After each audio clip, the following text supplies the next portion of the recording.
Hi, Five Guys. My name is Joel, or as you say here, Xin Chao, Deuten La Joel. And my hobby and passion is the topic of growth. I love to grow and I love self development. And I guess there can't be any guest that fits into this direction more perfectly than Lars. And I realized that growth often happens in different dimensions. Usually people grow in three of them, and quite often they are sequential, so they follow each other, and sometimes they work in parallel. And these three dimensions are also all start with the W. It's wealth, wisdom, and well-being. And as you can see, he's quite fit, so I guess well-being is on track here. Business seems to be on track as well, so we decided let's talk a little bit about wisdom. And we have a format where we try to derive the best knowledge when it comes to wisdom, which is, please tell me about the 5 things you wish you knew when you were 20. Because the idea is that this way, we find out the best learnings a person made since he or she was 20. And we'll record this stuff here as a podcast, so later on you can also listen to it in case you missed one of the 5 things. Yeah, and other than that, I think all is set. Have a warm welcome, Lars. Nice to have you here. Hey Joel, nice to be here, and I'm very special, happy that this is the last session of tonight. I think everybody's happy, so let's make it count. Okay, that's the plan so far. Lars, I know it's slightly impolite to ask, but I think it's interesting to understand how old someone is so that we know what's the time period we're having now in retrospect. How old are you right now? I'm going to be 57 in 2 months. Kidding me, 57. Okay, so 37 years, in the back. But let's get started right away. What would you say? What is the first thing you wish you knew when you were 20? So it's actually a deep question, and I did sit down and prepare the session because I was wondering. I mean, there are a lot of obvious things like, I don't know, buy Apple shares, get some bitcoins, which I wish I could have told my younger self. But I think this is not what we have about today. So the first big learning over the last 30 years is, I'm pretty sure you know what imposter syndrome is, right? Yes. So this feeling that how can I be the right person in that position, or this is not me. And I had to struggle all my life with that. And when I was young, I come from Bavaria, which is a rural area in Germany, and I come from a really small village, and I always had this feeling, well, this is the little Lars from that small village. I, I can't do that. These people are so successful and they're so smart, and I'm not.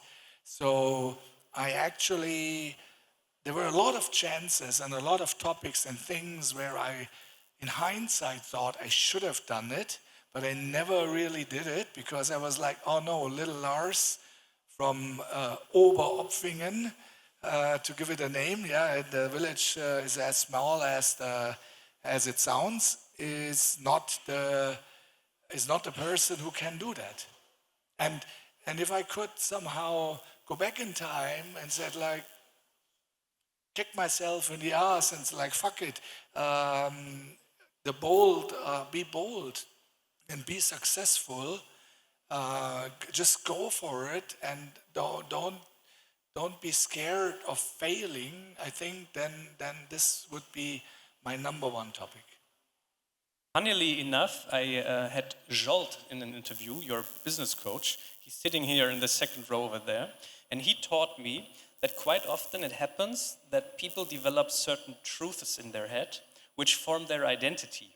And then their identity basically leads to a certain behavior. And in your case, you just told kind of a truth where you said, okay, the fact that I come from a small village makes me think that only people from a larger context, or you need to have more money, be more relevant, and that this formed your identity. Did I get this right? Yeah, it's a combination. It's not only a small village. I grew up with a single mom. We never had much money. There were times where we didn't have so much food to eat, and I didn't go on a super elite university. I just went to a normal school. So these were all topics which came together where I thought like, hey, this is, I doubt myself that I can achieve that or that I'm the right person. And I always looked at other people and I was like, wow, they are so smart and what they achieve. And over the last 30 years, I just learned that most people, some are, but most people are not that smart. They just dare to try it. And if you dare to try it, you can achieve a lot more. And I did not. I did watch, I don't know if any of you watched the documentation, The Thinking Game, for Demis Hassabis, the founder of DeepMind. I can recommend it. It's on YouTube. It's free. It's a fascinating story. And the guy is a little bit younger than me, but just slightly younger. So I'm a little bit older. And he comes from the same background, but he always believed in himself and he wanted to change the world.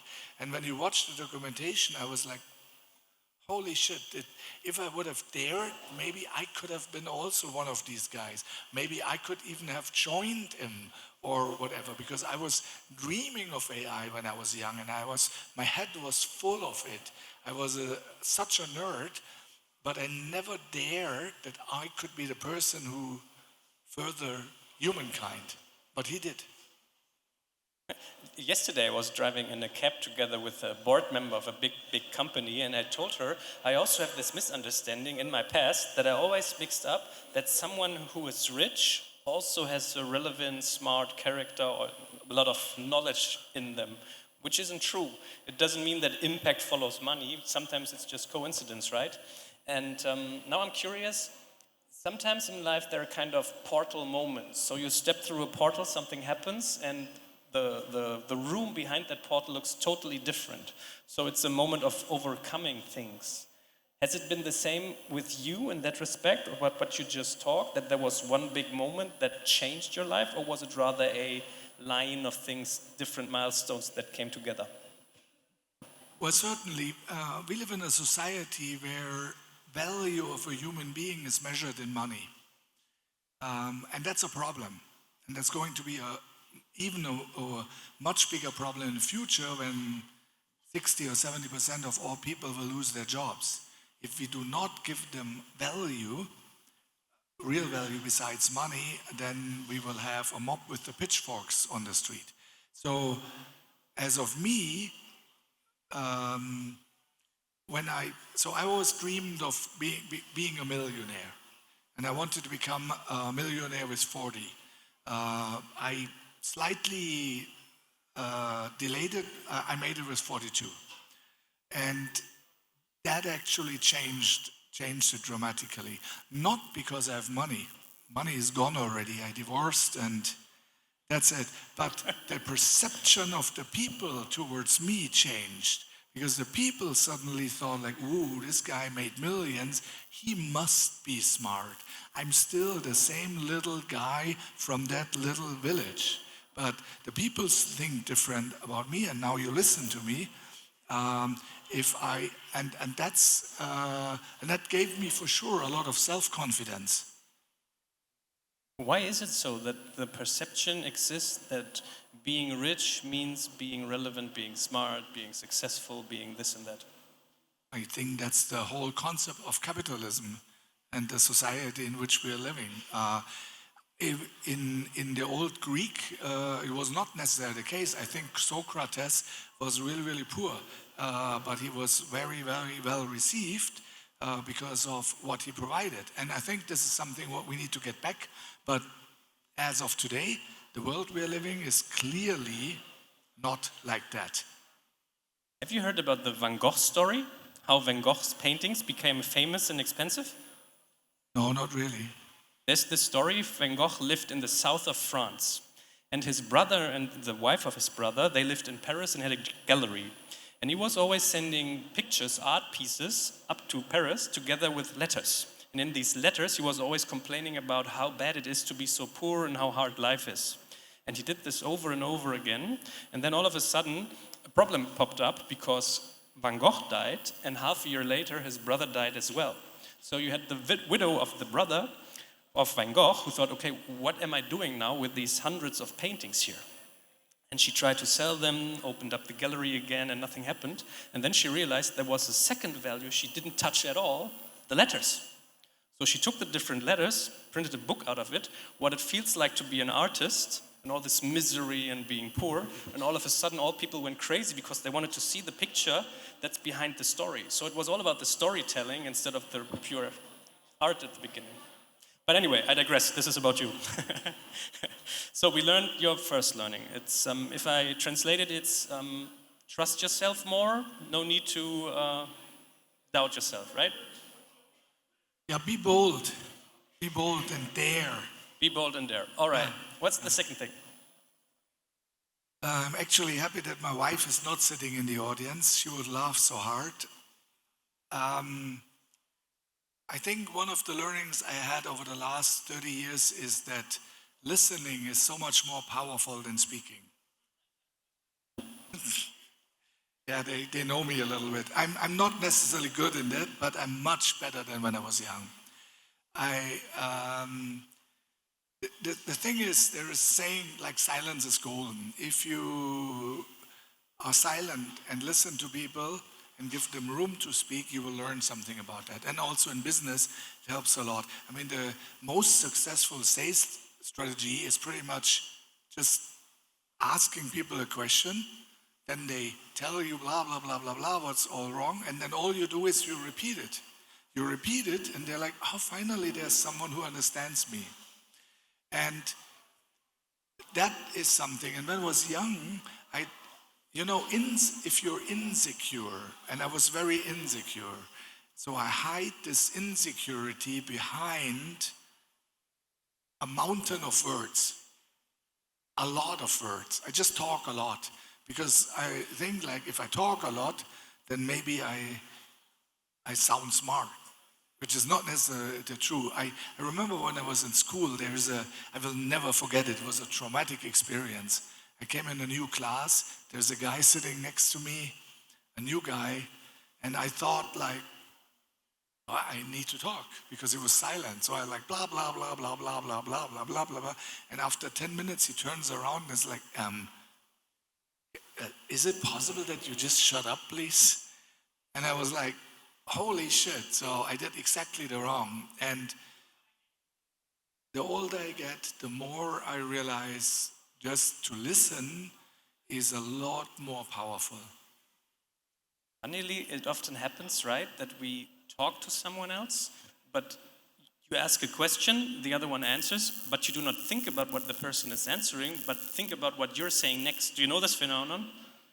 And this is quite true what you're saying. And also, what you just said with the sales, I remember this thing with, sell me this pen, right? And usually bad salespeople go like, okay, this pen has such a nice grip, it looks so nice, the blue is so deep, blah, blah, blah. And actually the correct way would have been, okay, how do you write? What do you need your pen for? What's important for you? But since the audience laughed when you said that silence is golden and it's more important to listen than to talk, how do you manage to overcome this, yeah, as you said, compensation, yeah, of talking a lot whenever you feel insecure?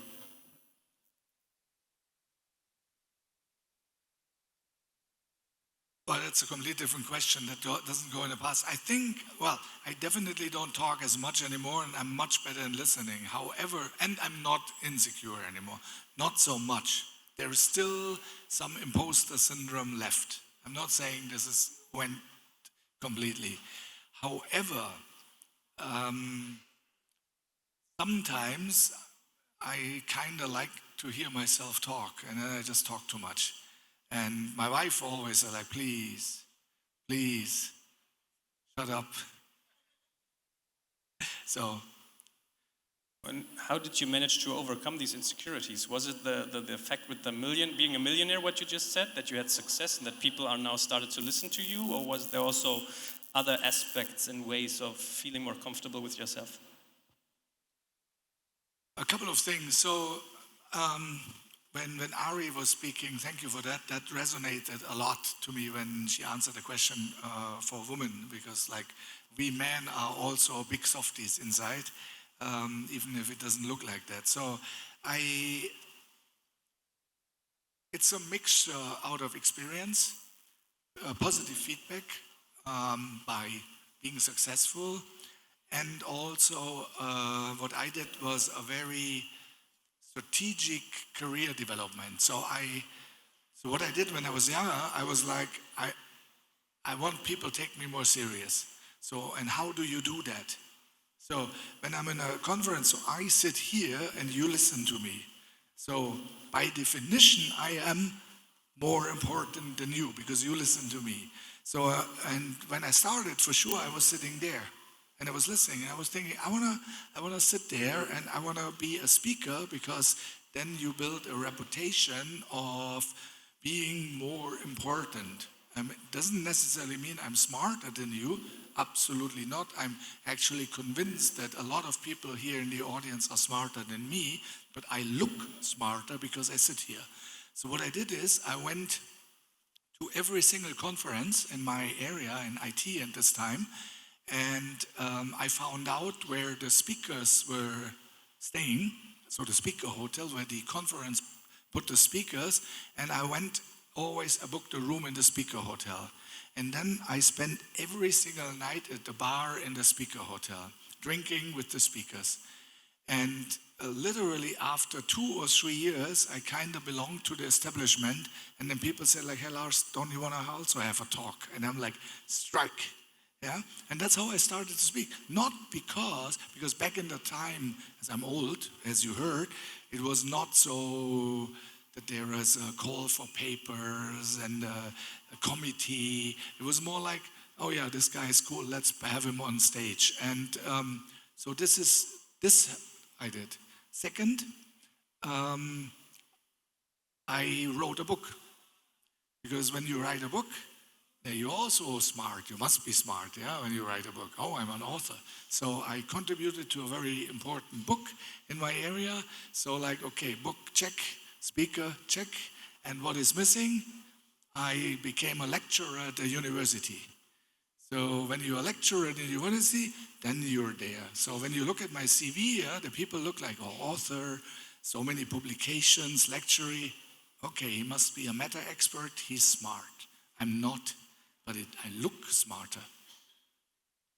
You just mentioned Ariane Hingst. She's ridiculously successful in soccer.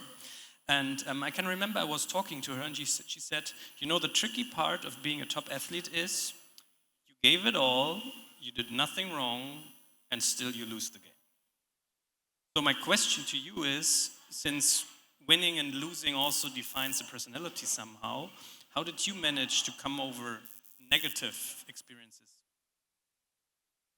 Well, I asked that question before and I got a good answer, but I think the key is resilience. If you look at my LinkedIn profile, you will see I wrote for my school, I wrote School of Hard Knocks. And so when you come from a poor environment in a not so nice area, to be clear, back in the days, and you grow up, so you need to fight for everything, and then also having a single mom, being the eldest brother, so I am the responsible one. So I also had to take care of the family. My mom was working all day, and in the night she was a waitress in a club. So I had to cook or clean the house and stuff like that. So I think this is, it sounds tough, and as a kid I hated it, every single second of it, but it's actually good for building a strong, resilient character.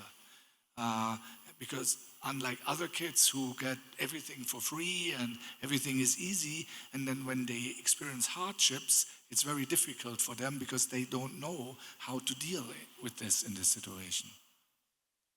Okay, so we had number 1 and we had number 2. Listening is more important than talking. What's number 3? Okay, it's a little bit connected to the imposter syndrome. So I need to be a little bit spiritual. I'm now nearly 57 years old, and I'm very spiritual, and I for 30 years, I did pretty much every meditation, every esoteric stuff is out there, I did, but I never understood what meditation is. And just recently, I understood that the voice we have in our head, the voice which talking to me, commenting, talking in German, talking in English, or whatever language you are, this voice is not me. The me is when the voice is silent.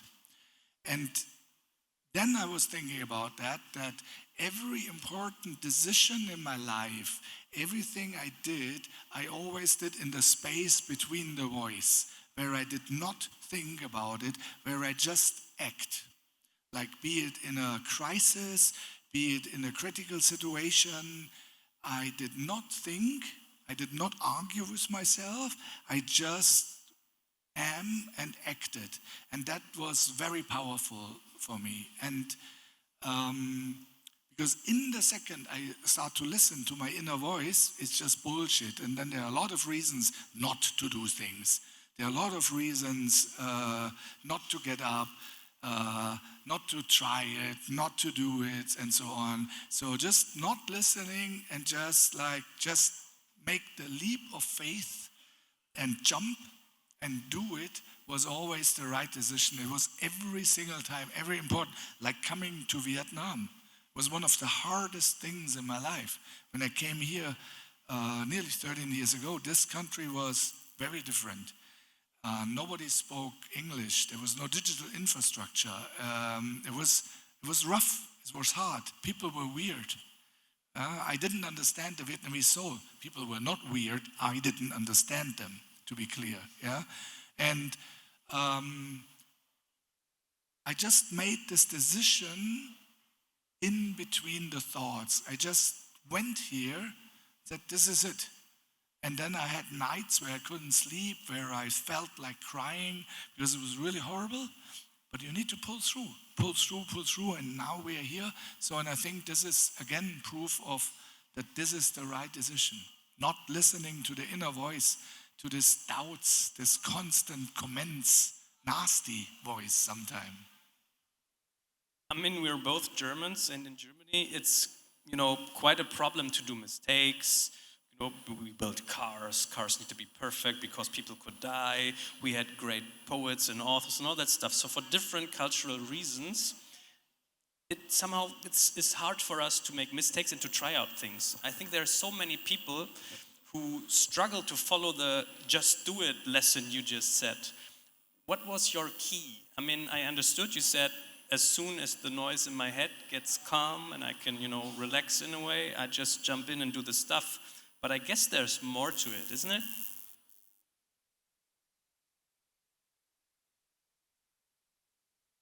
I was thinking about it. I don't think so, actually. I think this is the real me, that I'm really a lot more adventurous, a lot more open and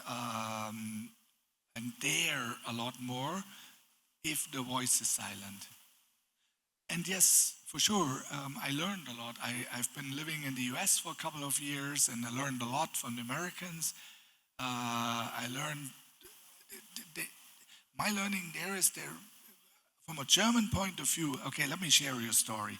So I sold my company to Kayak, and it's the world's largest flight search engine, and there are only MIT and Harvard grads working there. And for me, coming from a small German university, MIT and Harvard is like, wow. This is like, these people are the smartest engineers on earth.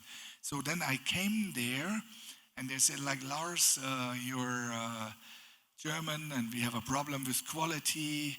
Can you be our VP engineering? So they actually made me responsible for the whole engineers. Suddenly I had 200 engineers working for me, 90% Harvard and MIT. And none of them can code. They are so bad. They are so horribly bad. I've never in my life have seen so bad engineers ever. But what they learn is they're really good in business and in talking. And there I learned that what I think is important, like being precise and know your domain and make everything perfect, is not important. The perception other people have, the business mindset, all these things these people have, and this is what they learn. They learn how to do business, and they are the best in the world, absolutely. It's stunning. Just don't let them code something. But for that, we have AI now. And now you said, okay, these moments of being calm, of just doing it, they help you overcome your fears and you just dive into it. Now the problem is, quite a few decisions aren't one-way doors, so you could always take them back, right? You could have, sit in Vietnam in the night, crying out loud, feeling alone, and say, okay, I rewind everything. So making the decision is just one thing, but sticking to it is a totally different one. What makes you stick to your decisions even though it gets hard? Yeah, so in my question to Ari, I said that you were not here. So for me, one very, very important idol is Sylvester Stallone in Rocky Balboa. And the whole story resonates a lot with me. And he said in this movie that it doesn't matter how often you go down. It only matters how often you get up again. And that is always my motto. This is what I'm following because, and I think this is also what we are suffering because we have a society where everybody expects quick rewards and quick successes, because in the time of social media you see all these amazingly successful people and so on and so on. So people think like, oh, it's so easy to be successful and why it doesn't work for me. But for sure on social media you don't see the hardship. For sure you don't see all the failures. Nobody talks about that. Yeah, you only see the successes, and it gives a complete wrong perception of how the world is. And in the end, anything what is valuable and what is worth for your life, we need to work hard for. I'm also a Rocky Balboa fan, so maybe next time when you're doing a big beach party, we do the motto of boxing. So coming in boxer pants with some gloves on. You want to box? No. Let's change topics. Let's talk about your fourth thing. It's a little bit connected to that. Is that so? When I was 15 years old, it was 85. In 85, only weirdos went to the gym. Arnold Schwarzenegger or bodybuilder. Normal people didn't go to the gym. Gym culture like we have today, that doesn't exist. So for me, I never understood. So when I think about young people, like my young nephews and cousins, they have such an advantage. They can go with 16 to the gym, and with 18 or 19, they look fabulous. Yeah. I didn't know it. There was no internet. There was nobody who tell you, go to the gym, do some proper workout, and build some muscles, yeah, and build a healthy body. And strength, physical strength, gives you mental armor to go through difficulties. Like you said, any sport, but particularly, so my experience is physical strength, because there are also people who do marathon running or something. My view is that doesn't help that much, but in the end, humans are different, whatever somebody likes, yeah. But for me, it's the physical strength. And if I could go back in time, I would have tried to tell me, go to the gym and train a little bit. It's not to be a bodybuilder, just to be clear, just a basic, proper setup, because I didn't know it. Funnily enough, the body seems to be some kind of showing of your inner self in general. I mean, I can remember I was sitting at my doctor and she was taking blood from me. And she also knew a relative of mine and said, oh yeah, I checked her blood as well, and she's in good health, even though she's slightly too fat, to be honest. And I said, yes, might get problematic. And she said, yes, but this is her armor against the outer world, that she, gains fat in a way that she feels secure and safe. And funnily enough, the same thing happens the other way around. I went to a boxing club. And in that boxing club, I can remember once there was an actor. He came, and I saw him for a total week. He didn't appear to the training. I said, what's wrong? What have you been doing? He said, well, I couldn't close my shoes for a whole week because it's so demanding here. And so I took a look at the other members and realized almost all of them were quite aggressive, insecure people. And then I asked the trainer, I said, what's wrong here? Why are these people here? He said, they feel insecure. This is why they stick to aggressiveness. And training helps them to canalize this in a positive way and, learn values and all that stuff. So what happened to you then? Did you do sports from then on really intensely, or what was your way out of this insecurity? That's a little bit a too long story. So yes, I did martial arts when I was young, Taekwondo. I really liked it, but I have health problems. So I broke my left femur here 4 times in my life already. 4 times, like with 7, with 14, with 19, and with 44. And so nobody knows why. The doctors nowadays, back in the days, the technology was not good enough, and now they say it doesn't really matter, but you broke it so much that bone is fucked up. It is what it is. So sometimes I walk weird. This is because of that, because I have a big metal in there, and every single time when I did extensive sport, that happened. So I love to run. And whenever I start running, and literally I broke my leg running. So I did run in the school, in the hallway to the class, and break my leg. And then you know how traumatic this is when you're in the school. Everybody is in the class. It's a silent hallway because I'm late. And then you break your leg. It hurts like shit. And then you need to cry for help, and the doors open, and like 700 students come out and look at you. It's like not nice, to be clear. And the last time with 44 was on the treadmill in the gym. It's just running on the treadmill, and it snapped again. So I'm a slow learner, so I'm not running. So you will never see me running ever again. What's your interpretation of this? What do you think your body wants to tell you by this extreme reaction?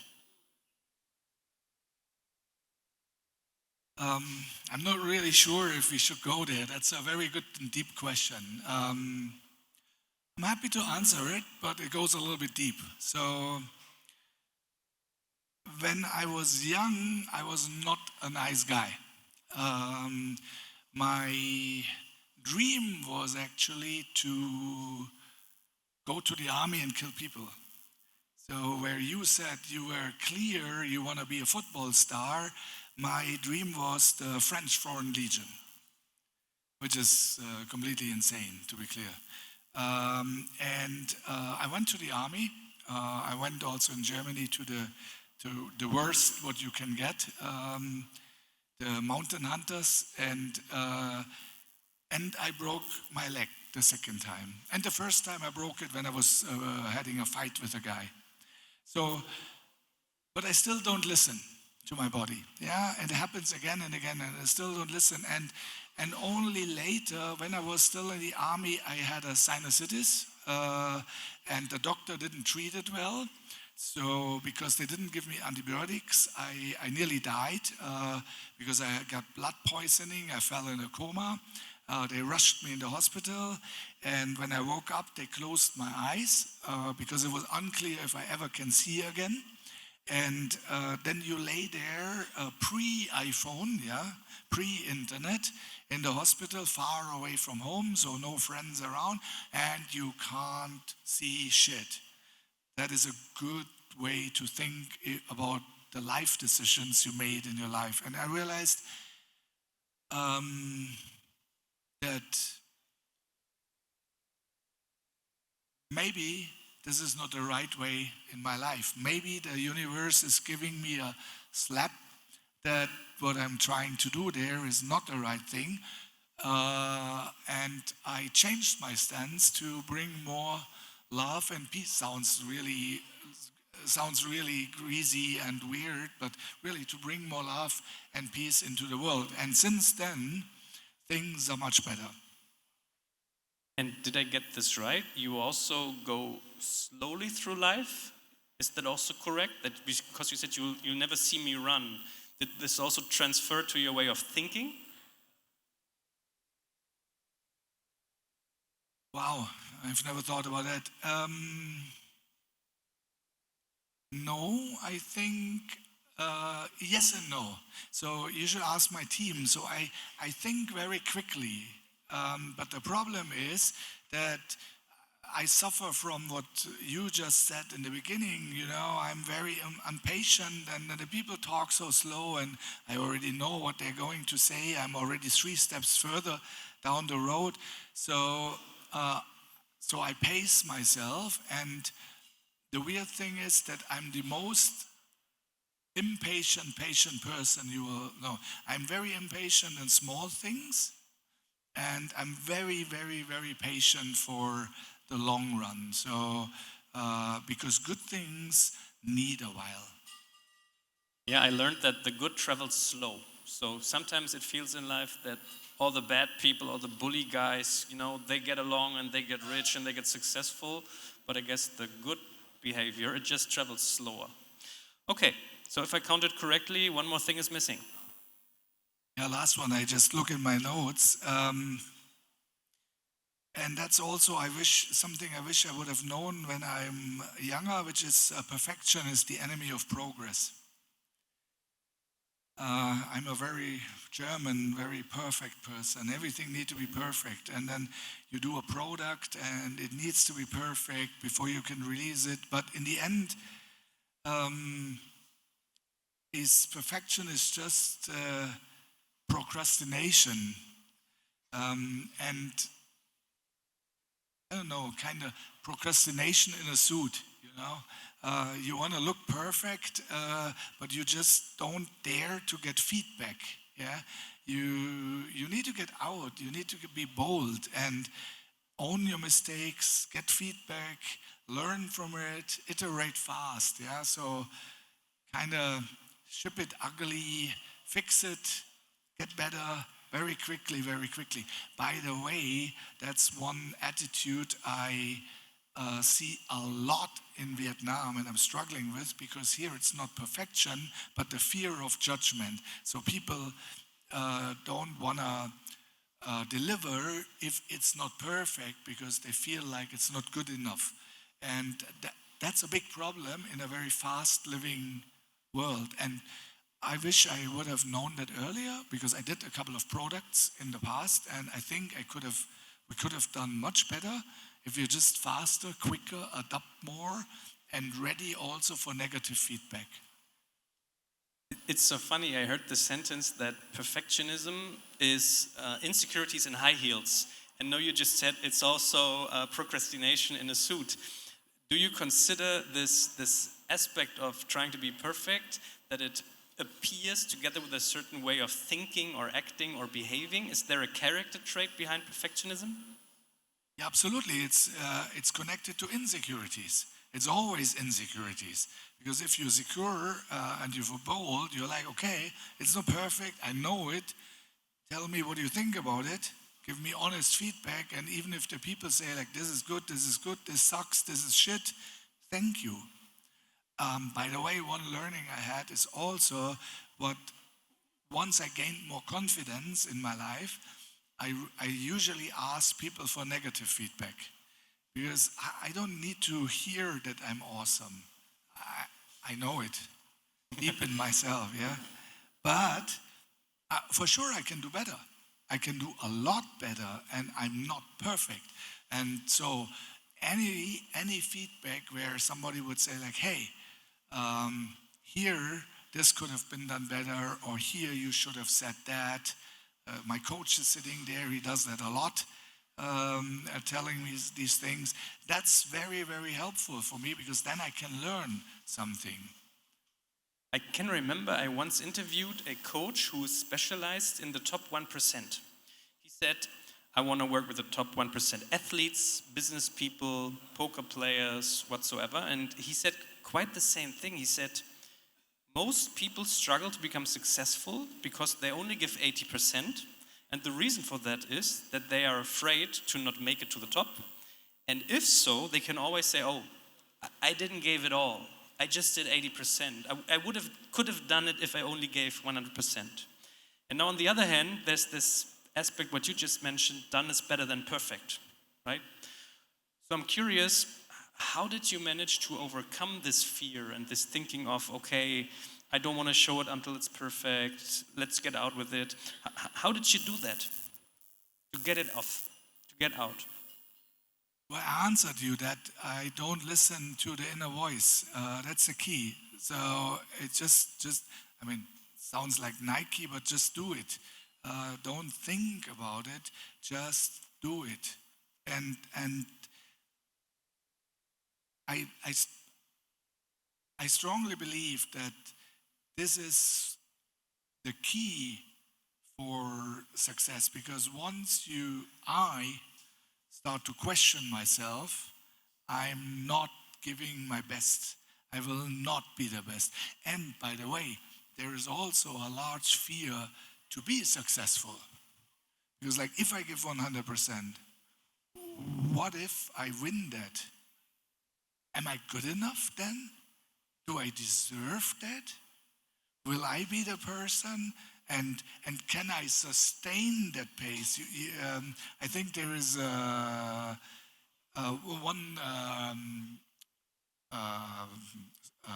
what was a sport guy? I don't know the word right now. One person I admire is Markus Rühl. He's a bodybuilder, a German bodybuilder, who had tremendous successes. He was an absolute asshole. He says this about himself, to be clear. And then later he realized and he changed his life. And he gives very, very open interviews and speaks very, very open about his life. And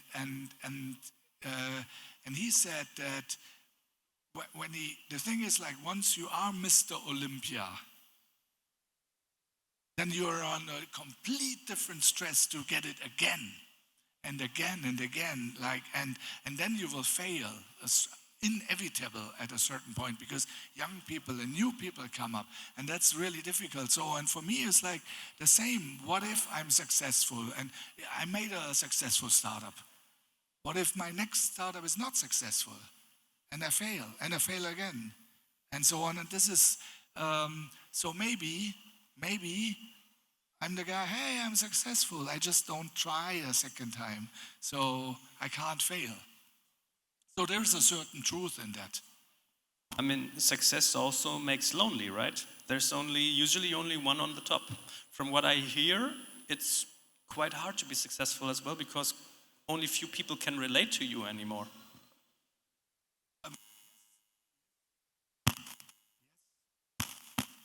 Hello? Okay. So yes, absolutely. Well, I'm not a successful sport person, but as a successful entrepreneur, I can absolutely confirm that you get lonely, because if you start a company, it's like a family, you know. You eat together, you are a team, you do everything together, and these are the people you spend, I don't know, 18 hours a day together, and you work and you eat. And then later, when the company becomes bigger and bigger and bigger, and suddenly you're the person who decide if you get a raise or you get fired, that there's a power shift there, and it's very difficult to create friendships which can go through that. And in the end, I learned the hard way that over the last 20 years, I had at least 100 people I spent years or sometimes decades with me who told me, yeah, we are friends, we blah, blah, blah. But in the second they leave the company, they're just gone out of my life. They never contact me again. And that hurt. That hurts. But in the end, it's also inevitable. It's how life is, because in the end, if I'm the guy who decides if you get a raise or not, we can't be equal friends because we are not equal.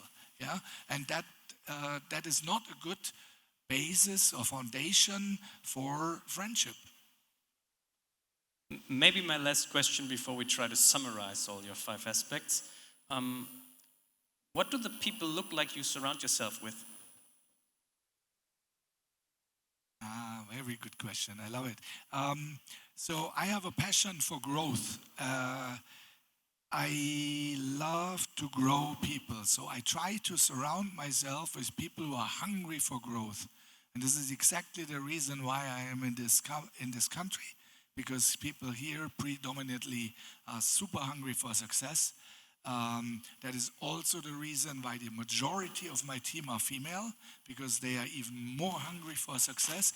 And I get a large happiness, content, and good feelings out of seeing these people grow. And tonight we have our year-end party, which is a big thing in Vietnam.